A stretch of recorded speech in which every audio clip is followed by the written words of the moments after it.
a couple of upcoming events we have the week after Thanksgiving at the IOP and some housekeeping notes. On Monday, November 29th, we will have a virtual event with Fiona Hill, who garnered much attention for her testimony before the House Intelligence Committee during the first impeachment of former President Trump. She will be in conversation with NPR's Mary Louise Kelly regarding Hill's new memoir and the state of geopolitics today.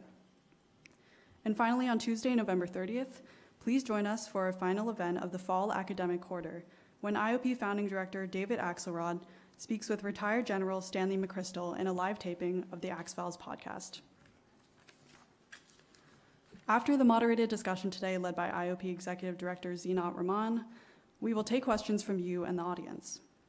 Please line up behind the microphone to ask your question, and remember, everyone is welcome at the microphones, but please keep your mask on when you ask your question. As usual, we give priority for the first questions to be asked by our students. And just as a final housekeeping note, please make sure that your phones are on silent. It is my honor to introduce our guests for today's event, Congresswoman Stephanie Murphy, Sonal Shah, and Paul Liu. Congresswoman Stephanie Murphy represents the 7th Congressional District of Florida and is the first Vietnamese-American woman to serve in Congress. She's currently in her 3rd term in the House of Representatives. Congresswoman Murphy is co-chair of the Blue Dog Coalition and serves on the Ways and Means Committee as well as the Armed Services Committee. Sonal Shah is the founding president of the Asian American Foundation and is a senior practitioner fellow at the University of Chicago Center for Effective Governance based at the Harris School of Public Policy. She previously served as director of the Office of Social Innovation and Civic Participation in the White House. And finally, Paul Liu is the chief executive officer of the Chinese American Service League, an organization that focuses on connecting the Chicago Chinese community through broad-ranging initiatives. Mr. Liu previously served as the president of the Vietnamese Association of Illinois and spent a decade with the Boys and Girls Club of Chicago. And moderating this discussion is IOP's executive director, Zinat Rahman. We are very lucky to have our panelists with us here today, so please join me in giving them a warm welcome.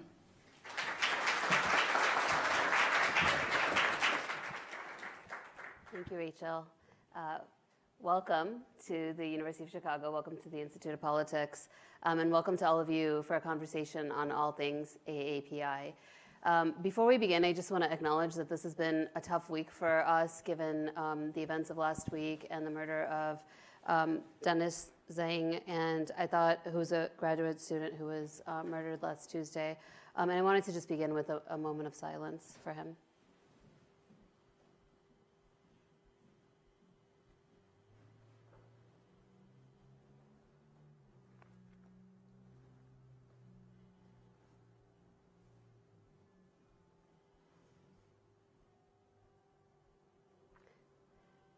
Thank you, everybody.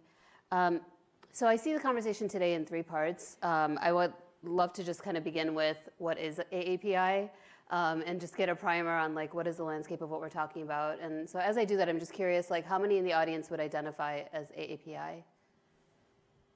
So about half of us, maybe. I then want to talk about the increase of hate crimes and the work that's being done about it from our esteemed panelists, and then this issue of rising political power in the AAPI community, and I think also surfacing some of the tensions that come from that rising political power would be great to discuss. Congresswoman Murphy, welcome. I wish she could be with us in person, but we think you were doing something pretty important back in DC this morning, so thanks for being with us. I want to begin by just asking each of you to tell your story. What led you to politics and public service, and to the work that you're doing right now? And Congresswoman, we're happy to start with you. Great, thanks so much. And I really wish I was able to be there with you all in Chicago, but this morning we voted on the Build Back Better Act, and so I'm here in Washington, but glad to be with you via live stream or Zoom or whatever it is that we're using. Just a little bit of background from how I found myself to be the first Vietnamese-American member of Congress. My family and I came to the United States in the aftermath of the end of the Vietnam War, as the new communist government was rounding up people who had been affiliated with the U.S. military or with the South Vietnamese government. My parents were one of each. My parents decided that they couldn't raise children in a country that oppressed their citizens and didn't offer opportunity and freedom. And so we got on a boat to sea, and we ran out of fuel when a U.S. Navy ship found our boat and provided us with food, fuel, and water to make it to a Malaysian refugee camp. And then from there, we were sponsored by the Lutheran Church in Virginia and relocated to the United States, where I had an opportunity to live the American dream, attending public schools and getting scholarships to be the first woman in my family to go to college. And you know, that moment for me has defined my life and my perspective, and what drives me. It is a moment where I understood very clearly what makes America great, and it is the combination of power and generosity. It's a power that allows U.S. Navy to patrol the waters thousands of miles from home to ensure international commerce and safe travel at sea, but it's the generosity that is so much a part of what America is about, that enables men and women trained for combat to decide to extend grace to desperate strangers. And so I owe this country a huge debt of gratitude, and I try to pay it back through public service. First, after 9/11 at the Department of Defense, and now in my role as a member of Congress, trying to serve my constituents in Florida and do what's right to move this country forward. And really just proud to be an Asian American in the halls of Congress, because I've always said that representative government needs to reflect the great diversity of this country. So thanks so much for having me today to have this conversation. Thank you. Sonal? Well, I, like the Congressman, I'm also a first-generation immigrant. I came here when I was 4 years old, though, and my parents emigrated from India to come to the U.S. I started off actually working in policy, so I wanted to go work in Washington, D.C. I wanted to be a development economist. I just didn't get the job.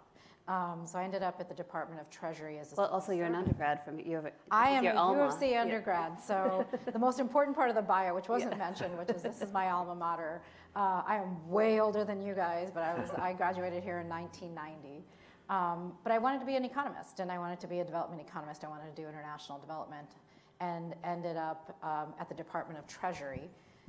And through a series of jobs and things, I ended up on the political side of government. So there's the civil service side, and then there's the political side. And through a series of different things, I ended up on the political side, and since then have been fairly active in politics, but recognizing that policy, politics, civic engagement are all sort of part of a continual spectrum, and have been lucky enough to work in civil society, have been lucky enough to work in academia, have been lucky enough to work in the private sector, but also in government for a significant chunk of my career. So I have learned a lot in the process, but I think what I've learned probably the most about is the importance of civic engagement, and having worked overseas in a lot of countries, the importance of democracy and the civic engagement aspect of it. Yeah.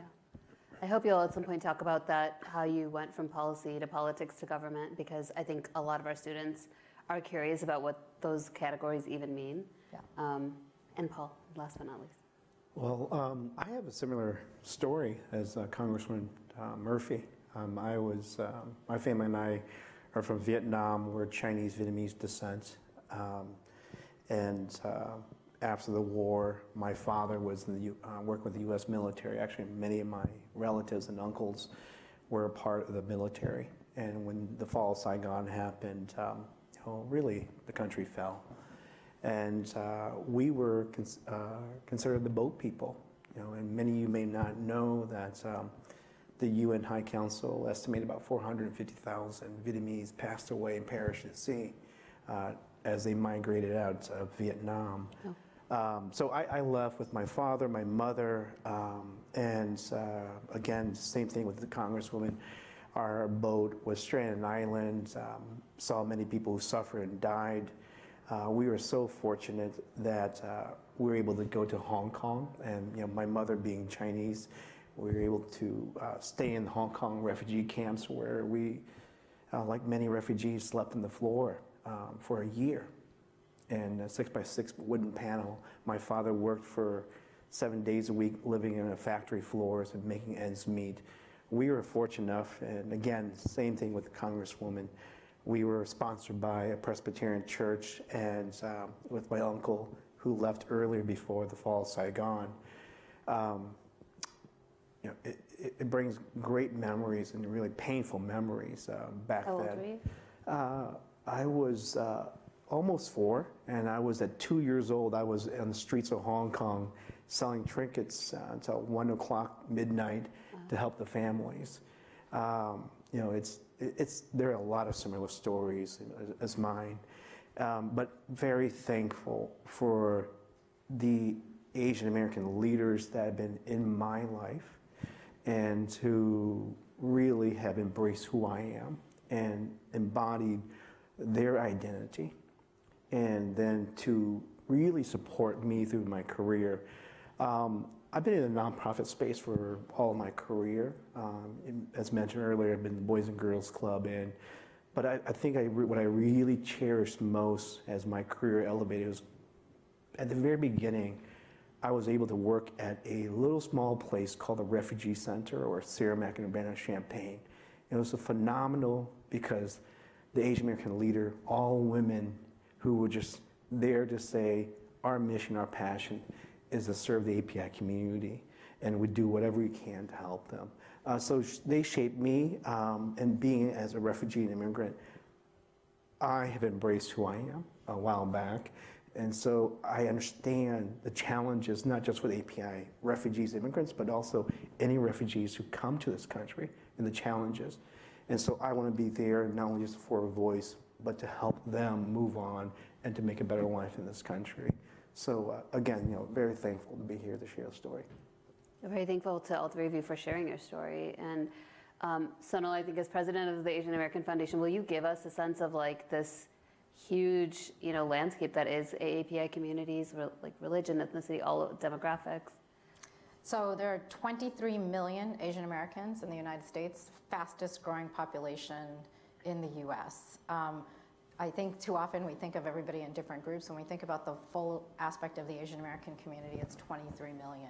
We are 50 different ethnicities, 20 different Pacific Islander communities. So there's no one Asian American community. There are many different Asian American communities.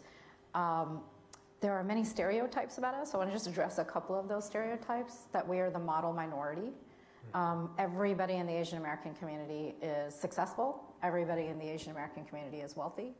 When you look at the macro numbers, that's what it shows. But when you start breaking down the data, you also realize that the highest disparity in income is amongst Asian American communities.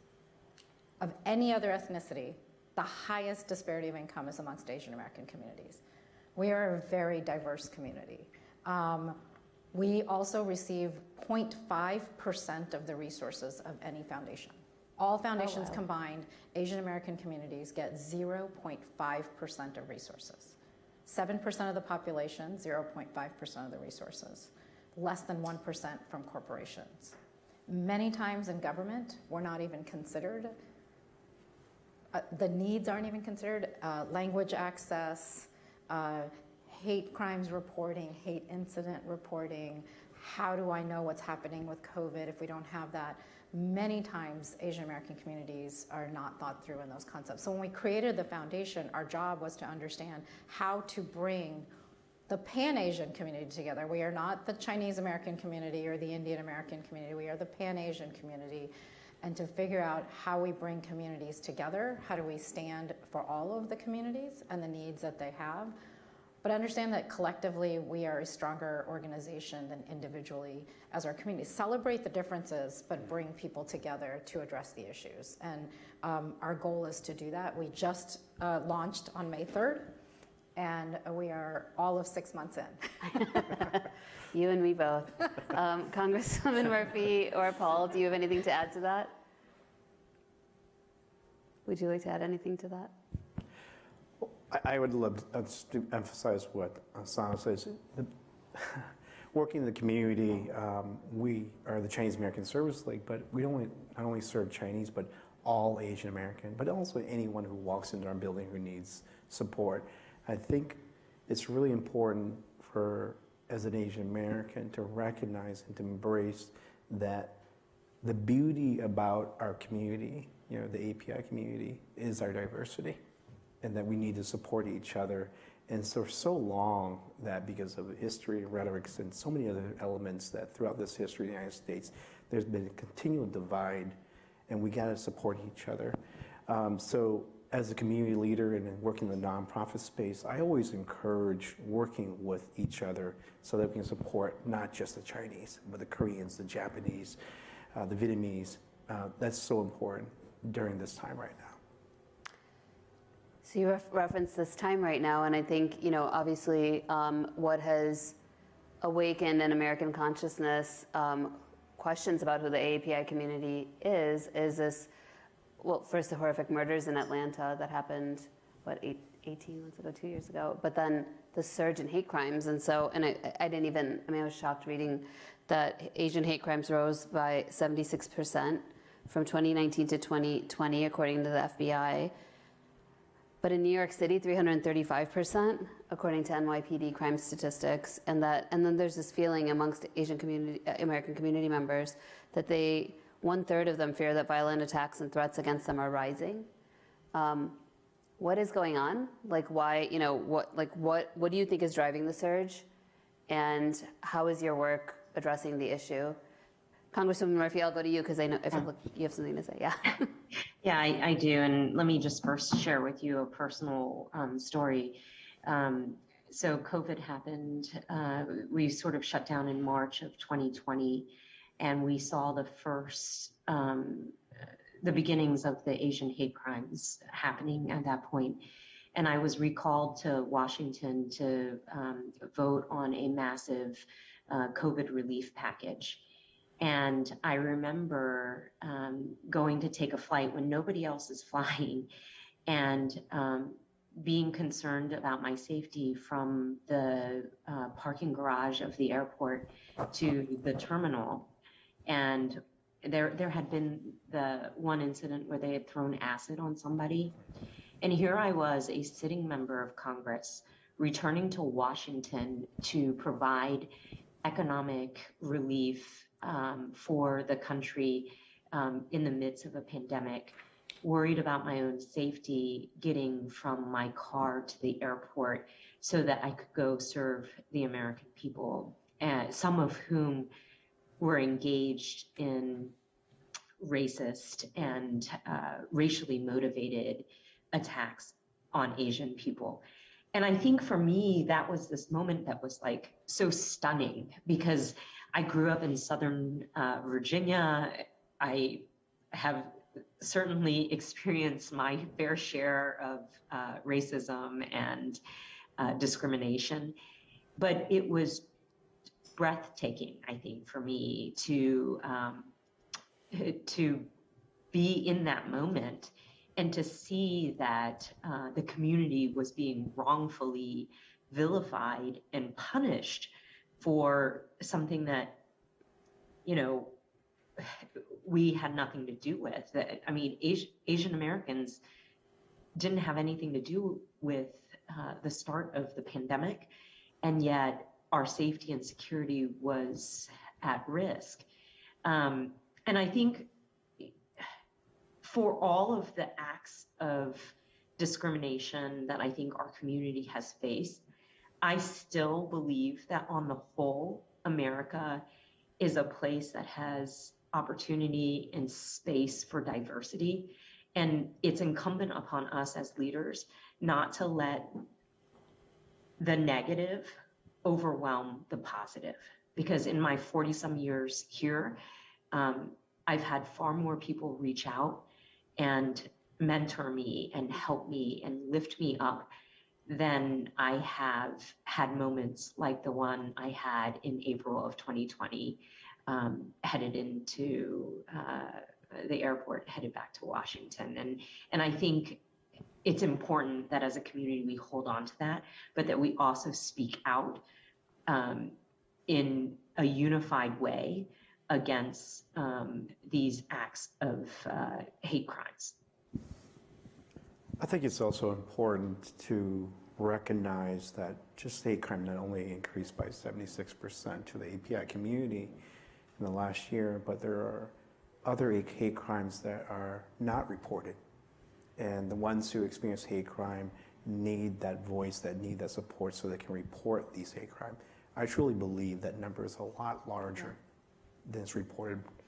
And so, and then the other thing is it's also the small microaggressions that Asian Americans experience, and that's not reported and that's not identified as, it's sometimes hate crime.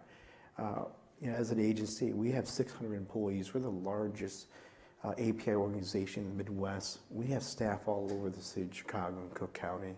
And as they're going about their business to serve the community and the families, at times they have to take public transportation. They experience the microaggression. They feel intimidated. They feel threatened when someone look at them in a very scary way.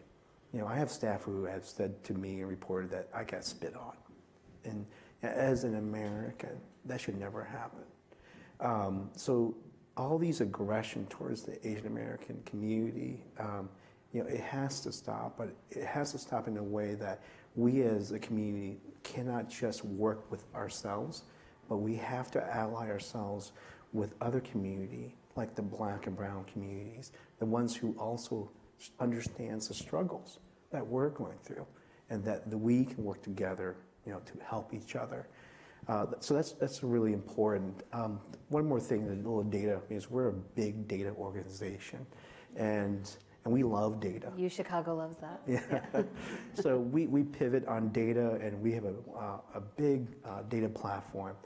But we surveyed our clients, and of last year, through the 2020, our Asian American women, they felt 22% felt less safe walking the streets in their community. That's scary. And so we want to make sure that we're collecting these data, we pivot and create actions to support these challenges as we move forward. And we can only do that, it's not just with ourselves, not within our buildings, but reaching out to partners who believe and have the same values of stopping hate, not just for our community, but all communities. And that's really important for us to understand. I think it's important to recognize that while we're seeing anti-Asian hate now, it's not the first time we're seeing this, right? In 1982, Vincent Chin was murdered in Detroit for being, he was a young man leaving a bar from his bachelor party. Yeah. It was during sentiment against the Japanese-American companies because of the Detroit car industry wasn't doing well and the Japanese car industry was doing well. They thought he was Japanese-American, so they murdered him. And that was when the community actually galvanized. I mean, it was actually one of the earlier pivot points of when our communities galvanized. 9/11 for the Muslim American community, right? There were lots of hate crimes, not only against Muslim Americans, but Sikh Americans. And there were moments of time where we've galvanized on points, but to really think about, we're seeing this constantly, how do we work together to address this? And that takes time and effort. So one part of addressing what we're talking about is addressing anti-hate. How do we collect the data? How do we report the data? How do we make sure we're protecting our communities? The second part of this is how do we create belonging? Yeah. Right? And that's a much more powerful part of this, which is prevention is belonging. And we have to work with communities to figure out how belonging actually works and making that happen. So it's why we're partnering with Castle TAF. We realize we need to create regional centers where this happens and local centers. We can be a national organization, but we need regional partners where trust is actually where the communities are and what to do that. So we're piloting 3 cities, Oakland, Chicago, and New York City, to say, how do we create regional centers to both places where the community can go to when something happens? How do you report? How do you have conversations? What can you do? I mean, I don't know about many of you, my parents wouldn't even know what to do. So what can you do? How do you do it? And then more importantly, how do we build relationships within the communities to make that happen? And we're going to learn. I mean, I think that's why we're partnering locally, because it's not just a national response. It's not just a hate crimes bill. No. It's actually knowing what you can do at a very local level. What happens to you? If something happens to you, where do you go? Who do you talk to? Who gives you advice? Which lawyer can you talk to? All of those things. Where can I get mental health services? All of these things are actually very important in a collective. And I think that's something that, as we think about this and as we think about AAPIs and anti-hate, it's a full service effort. It's not just it's not just about the hate incident. It's about everything that comes along with that. Can we touch really quickly on the role of like culture and narrative? Because I think this is about the AAPI community, but really it's about the definition of what it means to be American. Correct. And what happens in our, big tent of a community is which way the story goes of what it means to be American. And as you said, identity is a big part of that. And I think this narrative about like who tells your stories, because we are considered, the silent community or the model minority who doesn't have a voice or agency. And so what are your thoughts about like what is it that changes that, or so that those stereotypes and microaggressions diminish? Because you have to create a culture. I mean, there's mood music by which hate crimes happen. Yeah. And those of us from the Muslim American community are very familiar with this. It's like a similar playbook, that we saw play out in our communities. And there are drivers that are driving those, we don't have to belabor that, but how do we change that? Shift that perception? Well, I would like to start. I think it's, many of you may already know that Illinois, passed the TEACH Act. And, Council, our organization, was a part and a big push through the state of Illinois. So the state of Illinois is now the only state in the union that's, requiring that Asian American education or history must be taught, right, in our schools. I think that's really important. It's about the education, so that it's just not for the representation of our children or API children, but other children who understands the API history, the experience. And when we look it through that process, we all really have almost the same experience, the same challenges. And so as children are understanding the history of API, hopefully that would break some of the cycles and challenges moving forward. So we're extremely proud to be a part of that process. The other thing is going really back is just how do we ally ourselves with allyship to others in the community. So from a community base, we partner with many other well-known organizations that have like values. So it's just not the API communities, but the Black and Brown leaders in the city of Chicago that we must work with so that we can have a collective voice as we move forward. And that's really critical. The final thing is, I think it's really important for Asian American leaders is that they have to believe that and trust that they have a voice in this platform. And it's really important for them to speak up and speak out and speak together on the challenges with this. So API leaders now are more and more being more vocal about the challenges that our community faces each and every day. I want to address narrative change from 3 different perspectives. So one is just representation matters. So you need a Representative Murphy, and we need many more Representative Murphys, to be fair, at every level of government.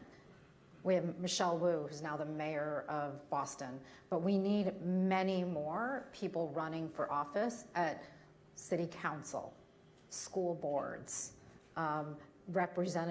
state representatives, national representatives. It doesn't have to be one or the other. Education happens at every level, and every level matters.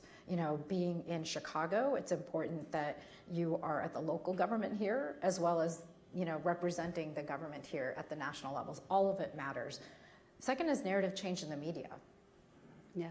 Let's not be unclear. The media has a narrative about Asian Americans. And that narrative is that we don't speak up, that we're the model minority, and we're the perpetual foreigner. And perpetual foreigner meaning that we're always not American. We must not be loyal Americans. And we have to hold that accountable, and we have to change that media narrative to say, when that happens, to have people ready to be spokespeople, to go speak on TV, to go speak on the radio, to make sure we're ready for that. And then the third area is TV. So Define American, which is run by Jose Antonio Vargas. He's a Filipina, undocumented actually. Fascinating, but what they're working with is they're working with scriptwriters in Hollywood to make sure that every time AAPI representation is shown in Hollywood, that we're not just seeing a particular type of minority being represented, but actually that we're everything, right? We're musicians, we're artists, we're doctors, we're police officers. We're in all parts of life. We're not just A, B, or C, which is where we generally get pushed and defined into roles. But I think those are important places for narrative change to also happen. There's local, but there's also these national trends that happen when you see how those narratives are affected. People watch that. Yeah. Yes, Congresswoman, please. And just to add to just a couple points on those three things that my co-panelist just said is on narrative, you know, a lot of the narrative that has engendered the anti-Asian hate has been driven by the politics. So here in Washington, if there is something that there is bipartisan consensus on, it's an anti-China, anti-CCP, the Chinese Communist Party sentiment. But unfortunately, because some of my colleagues are loose with their rhetoric, that has become an anti-Chinese and then an anti-Asian and unfortunately, anti-Asian American. So they have allowed the acknowledgement of what is a key competitive issue for the United States to have bled into the persecution of Asian Americans. And that makes us weaker as a nation. And I've put out op-eds and really trying to push back on this narrative because it is so damaging to us and it only empowers Beijing. And so we have to be more, as electeds, more careful with our language around this so that it doesn't bleed out the way that it has. On politics and on Asian American involvement, and I'm not trying to speak in generalizations and kind of generalize Asian Americans, but I'll speak from my personal perspective as a refugee and an immigrant and a woman, an Asian woman. My parents raised me not to speak up. The nail that sticks up gets pounded down is the sentiment that culturally I was raised in. And culturally, as a refugee, just grateful to be here, having escaped a country where you were persecuted for speaking out. My parents instilled in me, keep your head down, do not draw attention to yourself, get a good education, focus on that and be a good citizen. But being a good citizen didn't encompass running for public office.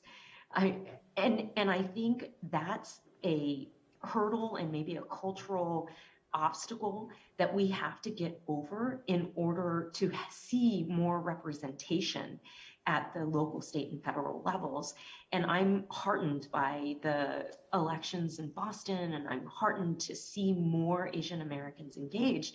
But I do think that we have to acknowledge that there's an element of a cultural barrier to doing the things that are necessary to run for public office. You have to ask people for money. Right. You have to brag about yourself. You have to want to be in the limelight. And all of those things are counterintuitive, at least to my Asian upbringing. And it takes a lot to kind of overcome those kind of cultural barriers and put yourself out there. But I think we have to do more of it. And then finally, on inclusion, I think when we talk about allies, we have to get our allies to see us also as a minority. I can't tell you the number of times that my colleagues will talk about advocating for minority groups, and they really only mean Black and brown people. And they will tell me that. They will say to me, you know, whether it was the National Defense Authorization Act and what they thought was discrimination. And I said, surely you mean Asian Americans too. And they said, no, not Asian Americans, because you all don't get into the same kind of trouble. And so we're not extending equity to you.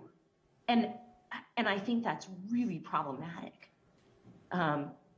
We cannot have a conversation about equity and then distinguish between the shades of color of minority groups.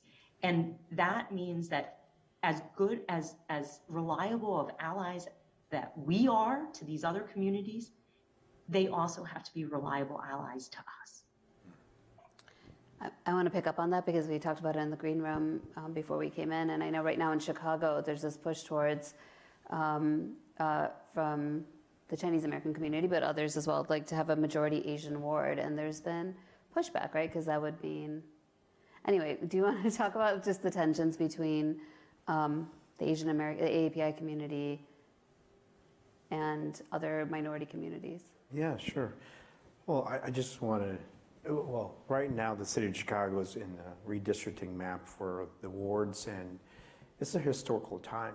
You know, in the city of Chicago, the API community has increased drastically in the last 10 years, and we really have the right and really should deserve an API ward.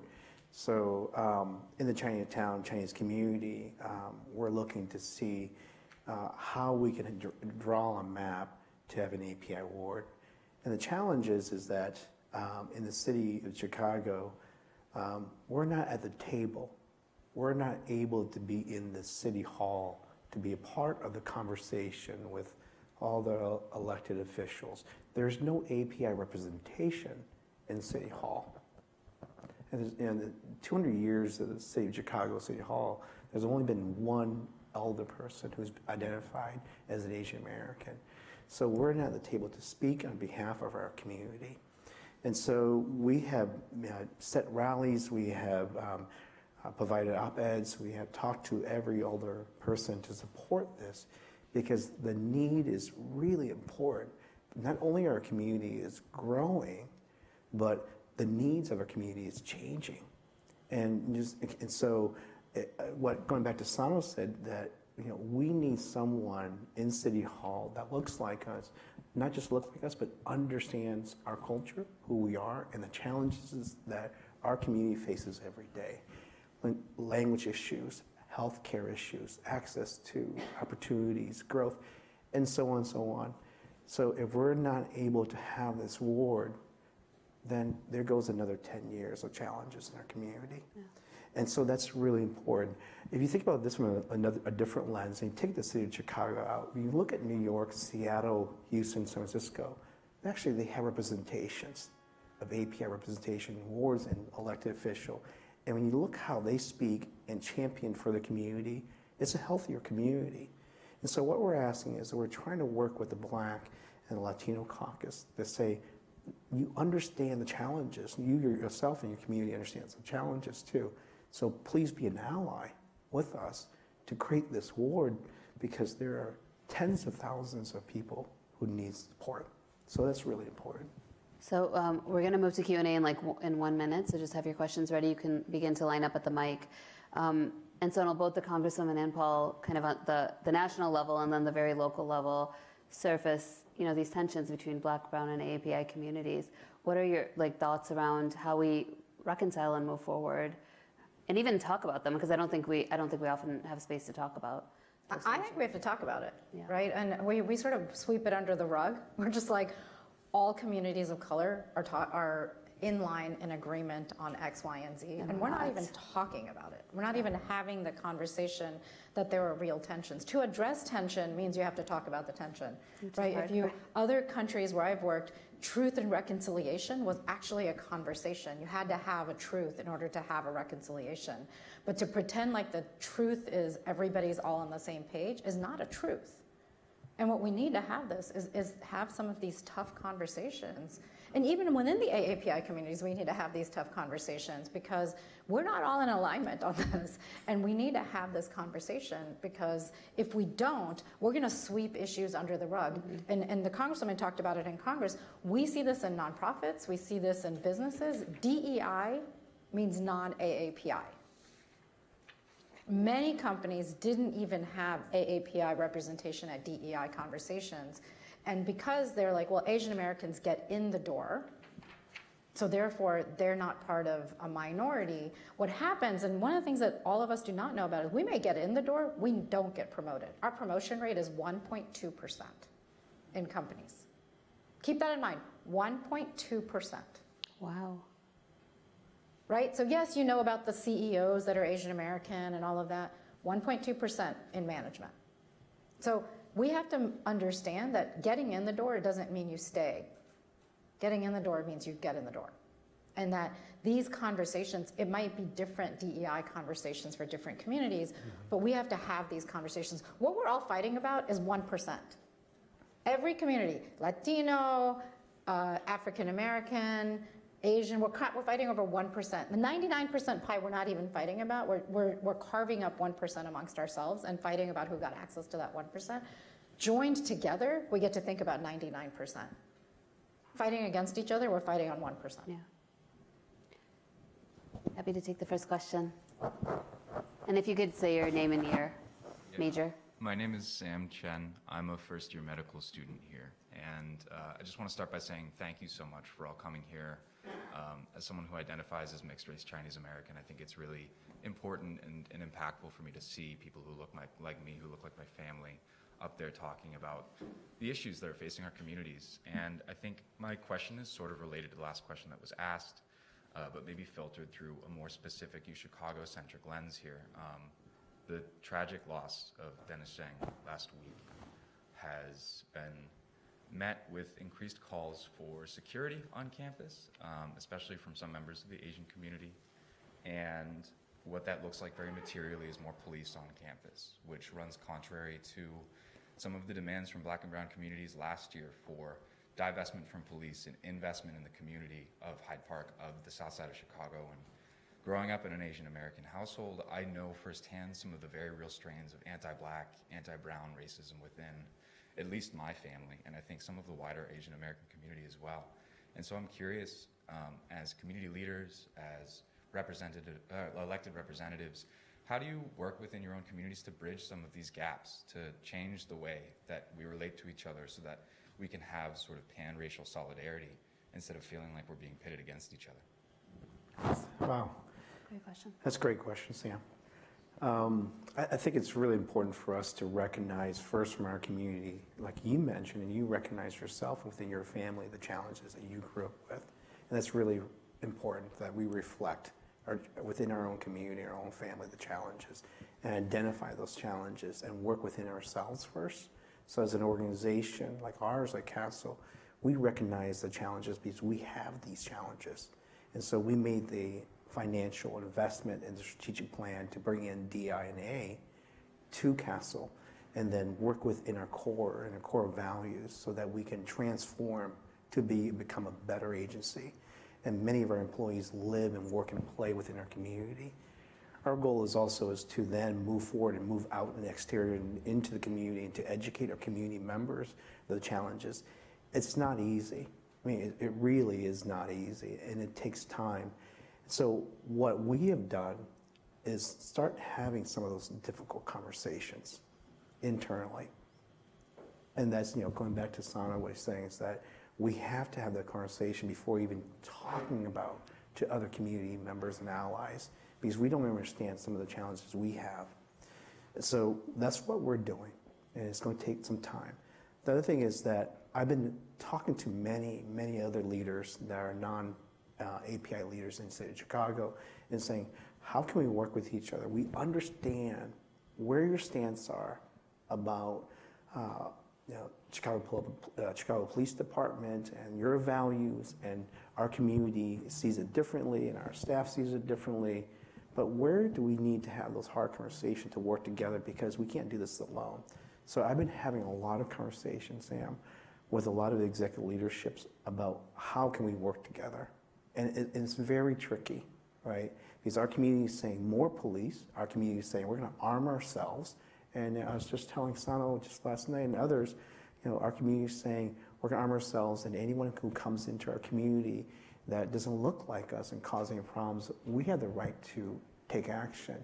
We don't want that, right? And so we want to make sure we educate our community, the challenges they're facing, and then embrace the diversity of the city of Chicago also. It's a really good question, but I can say, it's going to take a lot of time. Do Congresswoman Murphy or Sloan, do you have a response, or we can, if you don't, we can move on? I will just say, for many of you especially, and including ourselves, we're bridge conversations. So there's there's also a generational difference that's taking place here between first gen and second gen. And I think you're going to have to bridge those conversations, right? Because our parents didn't have a choice to go anywhere when they lived in this country. So Congresswoman Murphy talked about her parents as like, there was no choice to go anywhere. If something happened, there was no other place to go. They were living in the United States and they've created communities. But now we have different perspectives because we have education, we have other information in a way that sometimes our parents did not. And we're gonna have to learn how to bridge those conversations.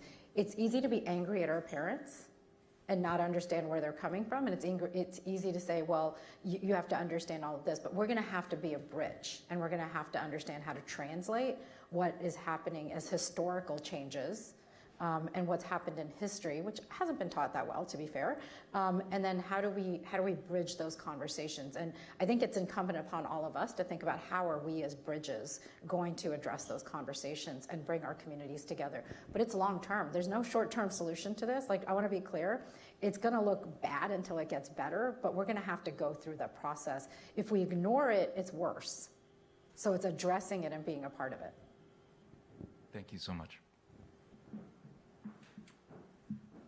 Hello, my name is Taryn Kim. I'm a first year at the college, and I've recently been very inspired by the increased voter turnout that I've seen coming from the Asian American community. And I was wondering, what are some of the methods that you guys believe have spurred on this increased civic engagement? And, despite cultural differences within the AAPI community, despite some of the complacency that perhaps are instilled in some Asian Americans, how do we continue to consolidate and build this Asian American voting bloc? Congresswoman Murphy, happy to go to you first. Sure. I think, obviously, I think the being a victim of hate crimes and, the experience that Asian Americans have had over the last year and a half or so during the pandemic motivated them to have a voice within our political system, because it's just such an important thing, and there's nothing like personal safety and security to sharpen the mind and motivate folks. But now that we are seeing Asian Americans engaged and coming to the polls, as electeds, we have to deliver on the things that they care about. And beyond the identity pieces of being Asian American and the experience we've had over the last year and a half, Asian Americans care about healthcare and the economy and education. And so how do we as electeds meet the Asian American community where they are on these various issues?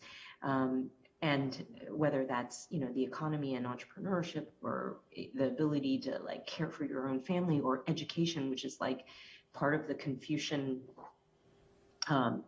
ethos and is a big part of Asian American culture. How do we meet folks there on this? And then I think the other thing is not to take for granted that Asian Americans are by default Democratic voters. They're not. And in fact, Vietnamese-Americans, like the older generation, are reliable Republican voters. And so, how do we help articulate that the Republican, what the Republicans are offering right now in this moment in our political discourse? What the Republicans are offering is authoritarianism, and that's what Vietnamese Americans escaped from, but yet they still don't see the party through that lens, right? Despite the fact that the Republicans, that's what they're offering is, putting people in power and keeping them in power. And so how do we tell the story and the meta level of what's at stake here, because Republicans have very successfully associated the Democratic Party with socialism. And so this generation of Vietnamese Americans, the older generation, are like, we don't want to have anything to do with socialism, but they don't see the authoritarianism in sheep's clothing, basically, that the Republicans have. And so we have to be able to like expose that.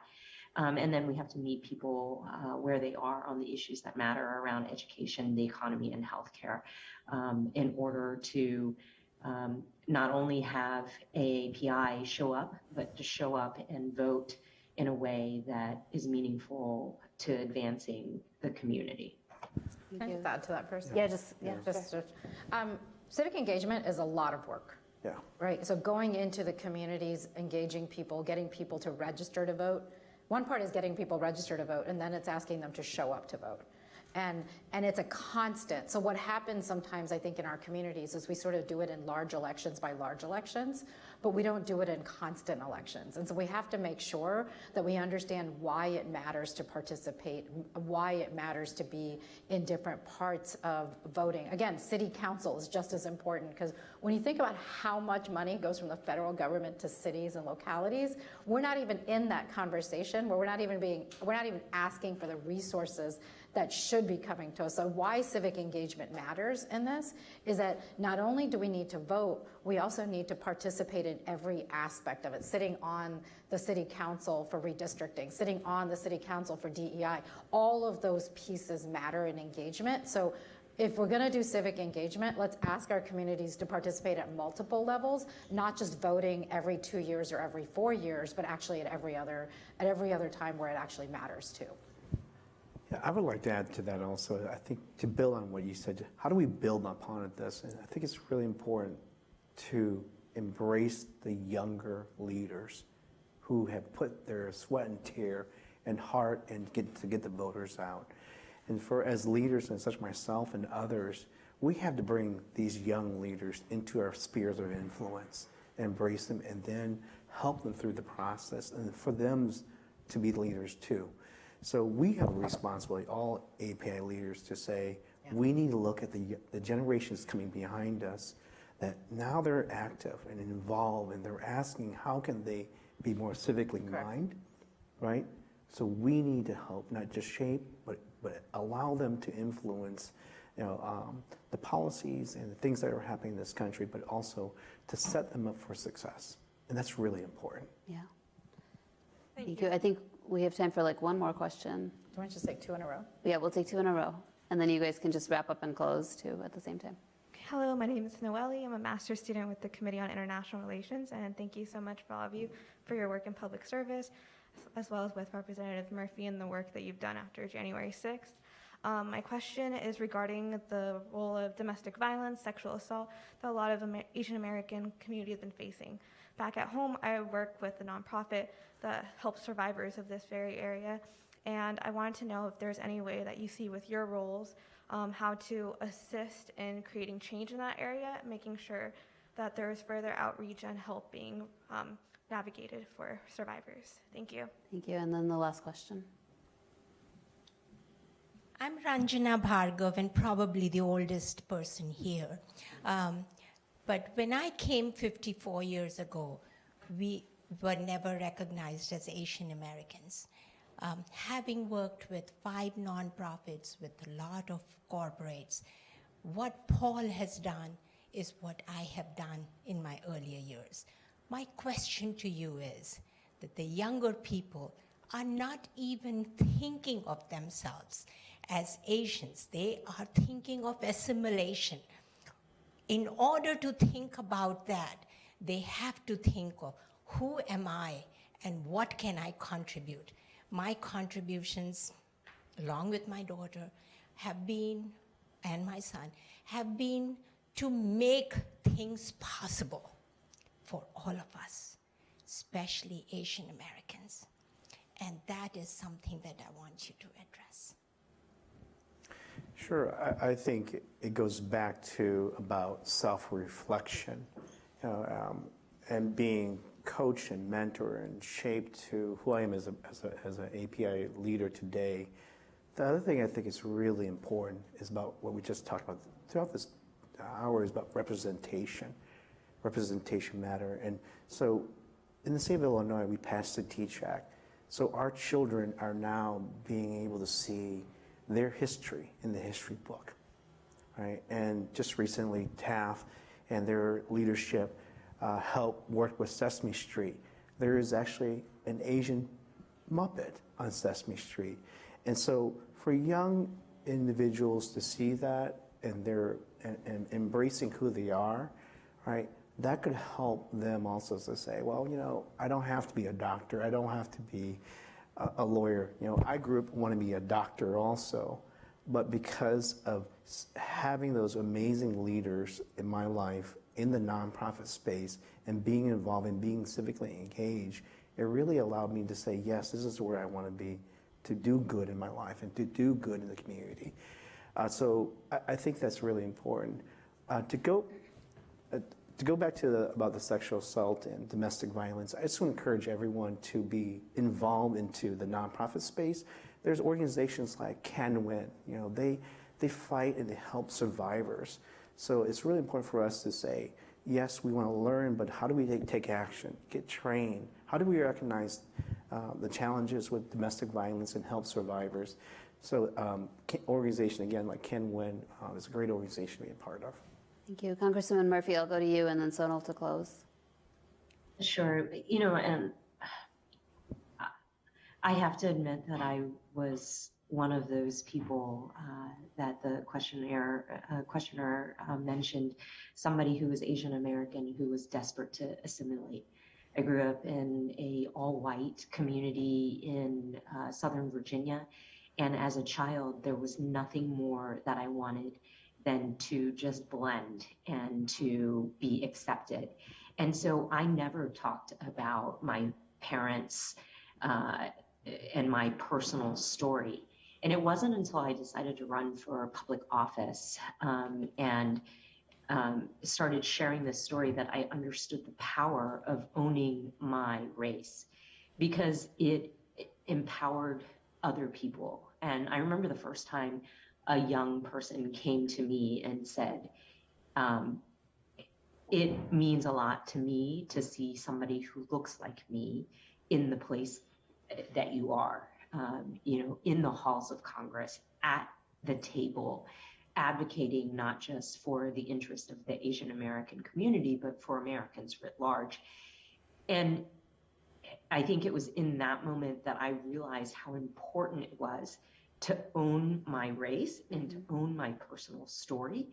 But I have to say that it was a difficult journey to get there, because when you're growing up and you're in your teen years or you're a child, all you want to do is to fit in. And I think it's important that we have electeds and leaders in the nonprofit, in the business sector, or in politics who can comfortably own their stories so that the next generation can feel comfortable in their own skin.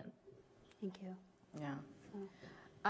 So the first question on violence against women in the Asian American communities, I think there are multiple organizations out there. It's also why we funded NAPAF, National Asian American Women's Forum, because we think it's important that we recognize that women, especially in the Asian American community, face certain challenges. And we need to talk about violence against Asian American women. We need to talk about what is happening in our own communities, but also to address that, because to prevent it, again, means to talk about it. And we have to talk about it in order to prevent it. So it shouldn't be a shameful thing. We have to just talk about what's happening and how do we address those and how can we get to that. The second question, Mrs. Bhargava, first of all, for those of you that don't know her, she is an incredible leader in the Chicago community, has been doing a ton on the South Side, especially against violence against women. But her daughter, Anurima Bhargava, was at DOJ and probably one of the leading civil rights lawyers in the government at the time. So huge thank you for everything that you have done, but also for just your daughter doing so much too. So thank you for your leadership. That question is, it's more than just about assimilation. It's about who are we? How does our identity define us as Americans? not as how does our identity separate us as Americans, right? We are American. First and foremost, we live here, we participate here, we are part of writing this American story. It's not a story that's happening to us, it's a story that we are actually participating in. You have to believe that. Every aspect of who we are, where our parents came from, where our histories are, all of it matters because that is the beauty of America if we can get this right. If we can get this right, what matters is we're writing a story of America where our individual identities and our collective identities are both important, and that we stand for something together that is greater than our individual identities. Yeah. It is what the rest of the world needs to hear, but it is something, unless we believe it ourselves, it doesn't matter. We have to believe it. We cannot pit ourselves against each other. It's not a value. It's an America. If we want to be multicultural, multiracial, we have to believe what multicultural and multiracial means, not my community versus your community, my American community versus your American community. We are American, and we're different individually, but we have a collective identity we can create. We get to write that story. And what I hope we walk away from here is that you don't have to have the story written about you. You can be a part of writing it. So be an active part of writing this story. That is a wonderful sentence to end on. I want to thank our panelists. I want to thank all of you for being here. And hopefully the conversation will continue. Thank you. Great.